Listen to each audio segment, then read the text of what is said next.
Welcome back. Now we're going to discuss eligibility periods and also get into the different parts of Medicare. And the first thing about eligibility is your initial coverage election period when you're turning 65 is 3 months before your birthday, the month of your birthday, and 3 months after your birthday. Now, other than people that are on group insurance, most people will get an effective date for their Medicare on the first day of the month they turn 65. Now, the only exception to that would be if your birthday is actually on the first of the month, you get Medicare a month early. So, as an example, if your birthday is on July 1st, you get Medicare June 1st. So your election period, that's your initial coverage election period.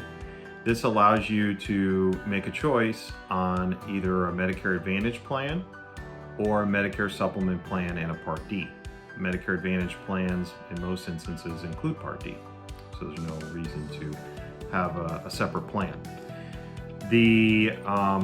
As far as the election periods, there are also special election periods.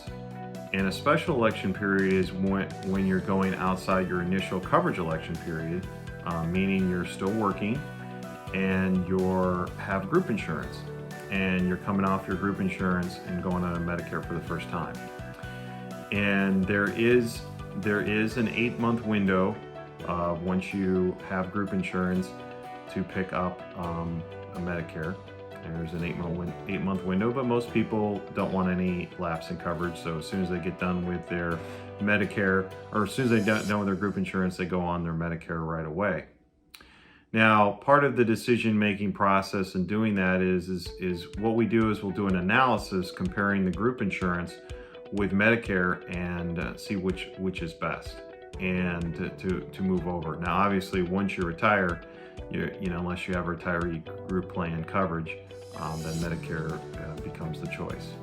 But we will customize the plan, making sure all the doctors and medication are in the plan and discuss that a little further as time goes on. So the other part of Medicare is you have a Part D. A Part D is what is also called prescription drug coverage. And this can be standalone or is part of the Medicare Advantage type of plan. And in my professional opinion, I think the Part D can be the most confusing part of Medicare. So really what comes down to is making sure we don't leave any drugs off the list, but you list all your prescription drug medications, the strength, and the frequency of usage. And that way we can do an accurate analysis of what a full year is going to look like as far as cost-wise. And another election period is the annual enrollment period. And the annual enrollment period is October 15th through December 7th. And this is a period of time where if you already have a Part D and you need to make sure it's going to work for you for the new year, or you have a Medicare Advantage plan and you want to change to a different Medicare Advantage plan, then this is the time you can do so. And so a decision would be made during this period of time to change the plan. And then the effective date will be January 1st of the next year. So they gives you a little bit of time to get your new cards, get familiar with the new plan before the effective date of the new plan. And a couple years ago, we also added what's called an open enrollment period. And this is a period of time that runs from January 1st to March 30th. And this period of time is if you weren't happy with the plan you selected during the annual enrollment period and you need to change the Medicare Advantage plan. You can't change the standalone D, but if you need to change the Medicare Advantage plan, this would give you the ability to do that during that period of time. And so if you did it in January, it'd go in effect February 1st. If you did it in February, it'd go in effect March 1st, and April. And in March, it'd go in effect April 1st. So then, normally the Medicare Advantage plan is a year contract, but then we talked about the special election periods, the open enrollment.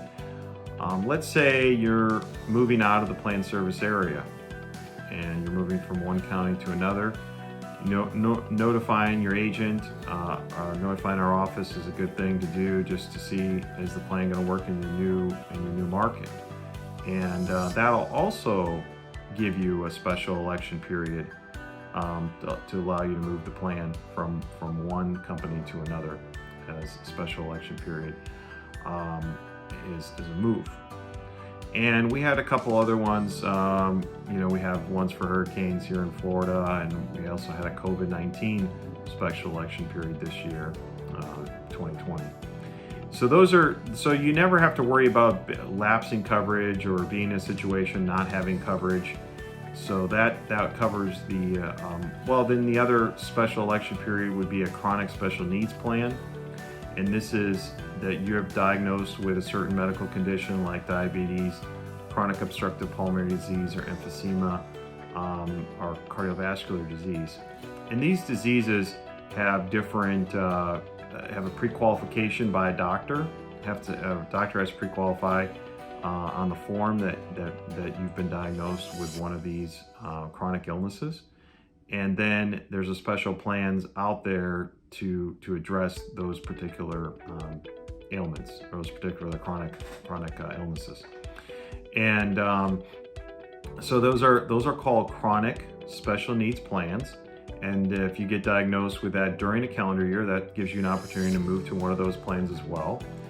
There's also what's called dual special needs plans. A dual special needs plan is one that includes Medicare and Medicaid. So you have Medicare, you qualify for Medicaid, you can get a plan that coordinates with both. And that's usually the HMO variety, but we do have a PPO as well in the state of Florida. And so that's another type of Medicare Advantage plan that's available. And it also, those particular plans, you actually can move 3 times a year, or three quarters of the year you can move your plan if you have a dual plan to a better plan if you need to.